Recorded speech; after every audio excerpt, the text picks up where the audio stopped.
What happens when Hollywood's nicest guy loses everything he loves, yet continues to give millions away?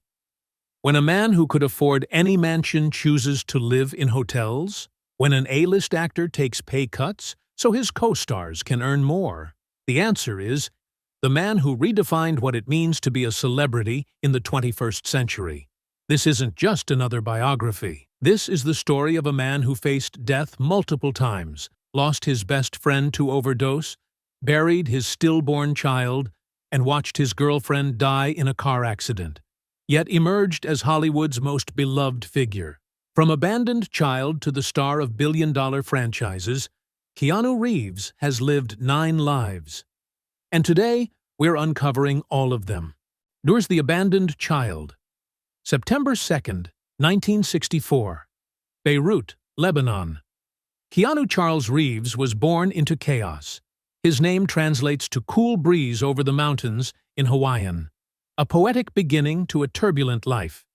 His father, Samuel Reeves, was a geologist and drug dealer who earned his high school diploma in prison after being convicted of selling heroin at an airport. When Keanu was just 3, Samuel abandoned the family and never looked back. "I didn't have a father," Keanu would later reflect. "Perhaps I would like to have had him." You feel it especially when you start to grow up and you need a man's advice. But for me, he was a complete stranger. Keanu met his father only twice in his entire life, once at age 13 in Hawaii, and once more at age 28 in 1992. After that, Samuel Reeves disappeared into obscurity, reportedly living in Hawaii but completely disconnected from his son's extraordinary life. Keanu's mother, Patricia Taylor, was a British showgirl and costume designer who moved constantly searching for stability, from Lebanon to Australia to New York to Toronto. Each city brought new stepfathers and new challenges. At age 6, Patricia married Broadway director Paul Aaron, and the family settled in Toronto, which Keanu still considers home. Though the marriage lasted less than 2 years, Paul Aaron became the father figure Keanu never had, staying involved in his life and later helping launch his acting career. Proof that real fathers are made through choice, not biology. The dyslexic dreamer, school was a nightmare. Both Keanu and his sister Kim suffered from dyslexia, making them targets for bullying and teacher bias. So Keanu became withdrawn and insecure, flunking out of multiple schools, including the prestigious School of Performing Arts. He never received his high school diploma, but Keanu found escape in cinema. "I remember the Bloor Street Cinema in Toronto," he recalled. "Summer nights, just riding my bike, locking it up and going into a movie. I didn't even know what it was, but I would just go. They had salty good popcorn, and I just chilled out." He also found belonging on the ice. Playing hockey as a goalie, he earned the nickname The Wall for his impenetrable defense. Then at 14, a serious injury ended his hockey dreams forever. Doctors told him he could never play professionally again.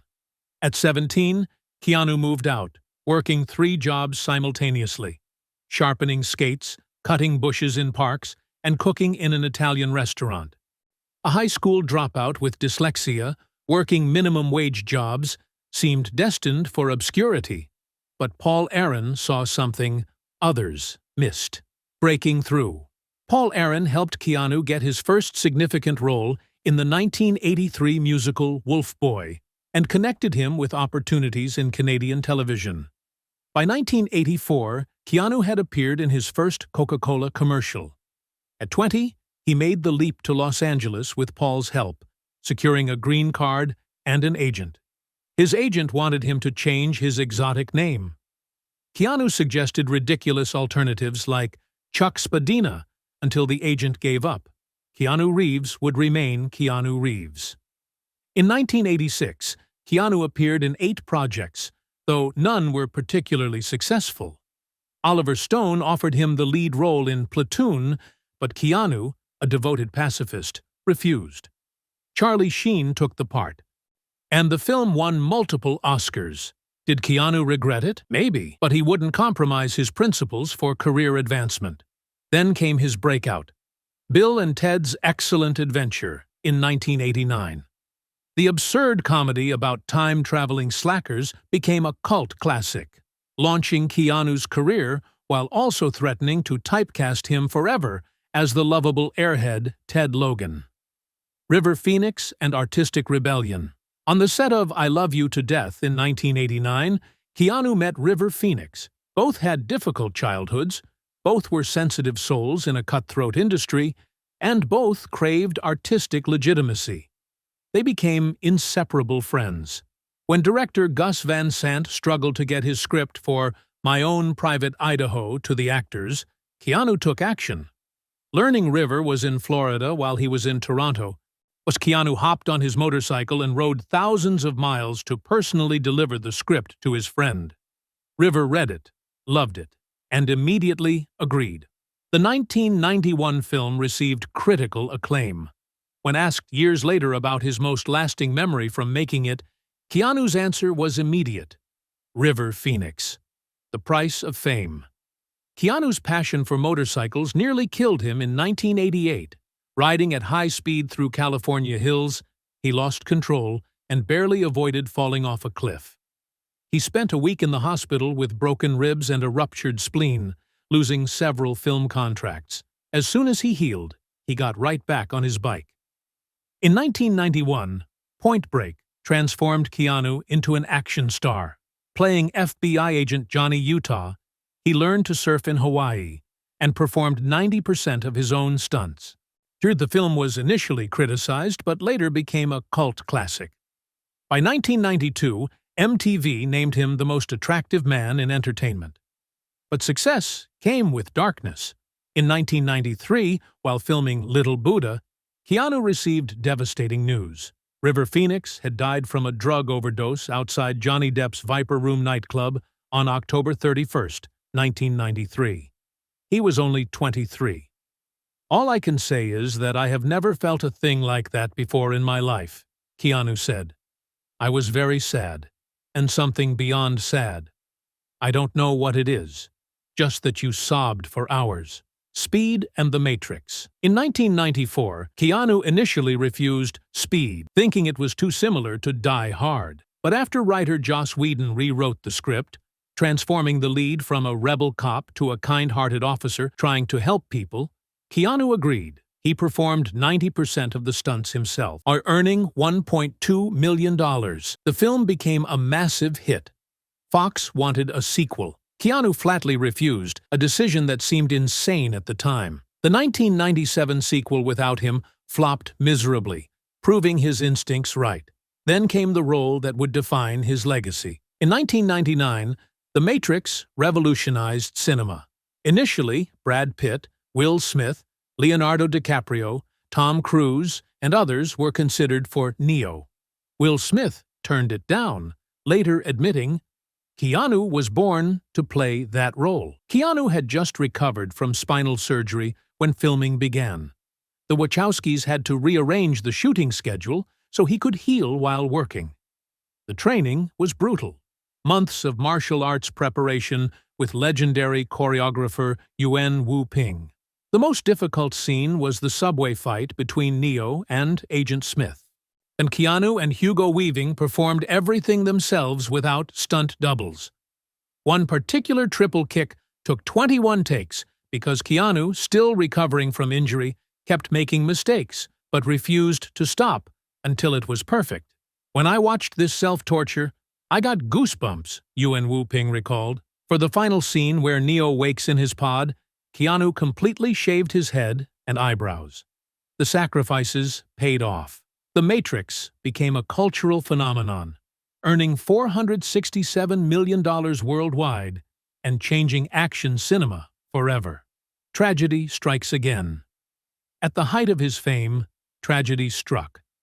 In 1998, Keanu began dating Jennifer Syme, an assistant to director David Lynch. In 1999, Jennifer became pregnant with their daughter, Ava Archer Syme Reeves. On Christmas Eve, 1999, Ava was stillborn at 8 months. The grief destroyed their relationship, and they broke up weeks later, though they remained close.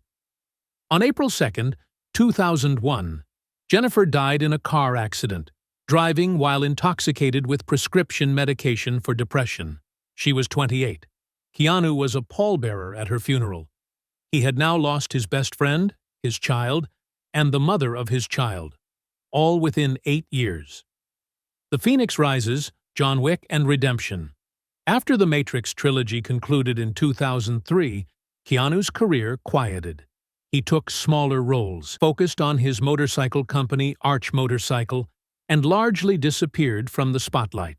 Many assumed his blockbuster days were over. Then in 2014, at age 50, John Wick exploded onto screens. The story of a retired assassin seeking vengeance for his murdered dog became an instant classic. Keanu performed 95% of his own stunts, trained for months in tactical firearms and martial arts, and created one of the most iconic action characters in cinema history. John Wick spawned 4 films, with the 4th released in 2023, grossing over $1 billion worldwide. At age 59, Keanu was performing fight choreography that would exhaust men half his age.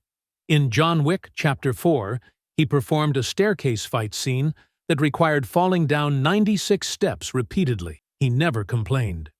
In 2019, Keanu returned as Neo in The Matrix Resurrections, 2021, and reprised his role as Ted Logan in Bill and Ted Face the Music, 2020, bringing closure to the character that launched his career 31 years earlier. The Kindest Man in Hollywood.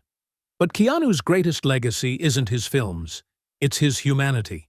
After the first Matrix, he gave $80 million of his $114 million earnings to the special effects and costume design teams, saying they deserved recognition. He took pay cuts on The Devil's Advocate so Al Pacino could be hired, and on The Replacements so Gene Hackman could join the cast. He donated millions to children's hospitals and cancer research. His sister Kim battled leukemia for a decade.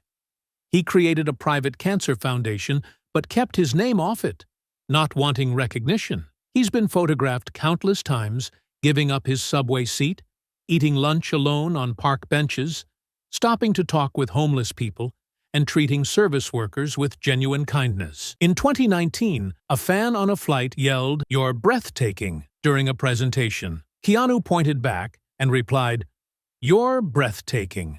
You're all breathtaking."